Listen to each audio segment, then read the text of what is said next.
Hi there, this is my 1990 300ZX. It has 76,500 miles on it. The rims and tires are about 2 years old. They have about 120 miles on them. The reason they do is because I had back surgery a couple years ago and I can no longer drive a stick. So we've got it out a few times for car shows. That's about it. Has a Stillen front end on it, front fascia, and it's has a F40 wing on the back. It is supercharged, not turbocharged. Taking a look inside the hatchback, the battery's been moved to the back, and this is an airtight case.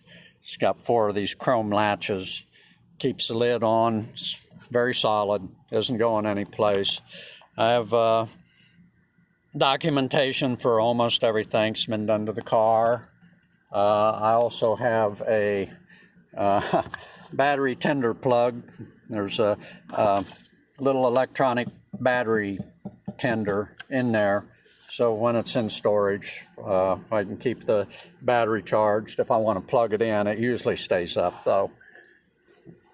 And the exhaust system is Grady exhaust, stainless all the way through. Has stainless steel down tubes, and it has Stillen glass-lined headers. Taking a look the other side at the inside. Interior's good. All the leather's good except for one spot down here where I jumped in it with a screwdriver in my pocket. This panel needs replaced. Leather guy said a couple $100 he'd take care of that. I never got it done. Looking at the instrumentation, I've got a Tectom unit here that displays real-time 2 different channels of whatever you want. You can select it. Right now I've got O2 sensor 1 selected and water temperature. This is water temperature gauge on the radiator, different location. This is exhaust gas temperature. This is intercooler temperature, air coming in, air coming out, going out. This is my O2 sensor, left and right bank, both have sensors in them. This will give you the lean side out, so the leanest side is what you see. This is my fuel pressure gauge, and this is my boost pressure. Okay. Of course, it's a 5-speed. Okay, let's take a look outside here. Over here is my T-tops, and I've got the leather for them also, covers. And I also have the T-top covers for inside the car. Okay, looking under the hood. Let me pop the hood. Hold on. Okay. All right, looking under the hood. The engine's an NA, lower end stock, still has the 10.5-to-1 pistons in it. Has an 11-pound flywheel.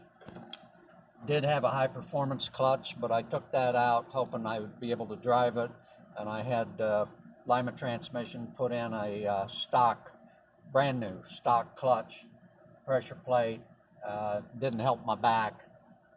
It has 740 Nismo injectors.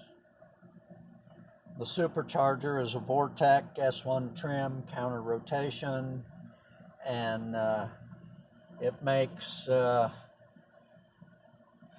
believe 21 pounds of boost at 1500 CFM. Documentation says it makes enough horsepower for makes enough air for 680 horse, I think. Okay.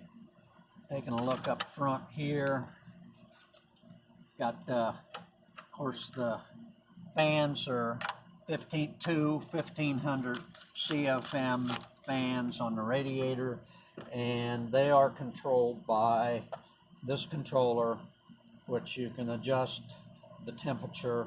There's a little potentiometer under this cover to maintain the temperature you want, and it alternates the fan. It'll kick one on about 10 or 15 degrees, and then if the temperature keeps going up, it kicks the other one on.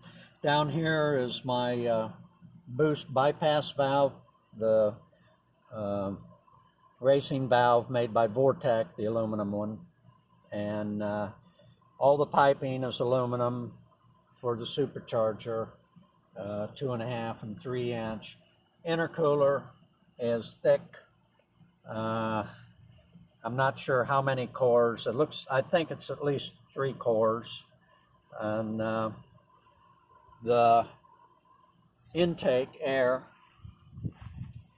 is right here for the intake. And of course the supercharger's here. And the oil cooler is over on this side. So that is pretty much it. Oh, and the head gaskets, I have steel head gaskets I got out of Japan. So it does have steel head gaskets on it because of the higher boost and the higher compression ratio. Okay. And believe it or not, to take it apart, it comes apart pretty easy once you know how to do it. It's like a puzzle. Once you pull these 2 tubes, you can pull the supercharger out, and everything else comes apart pretty easy. So you can get in there to change belts and stuff if you need to. And that's it.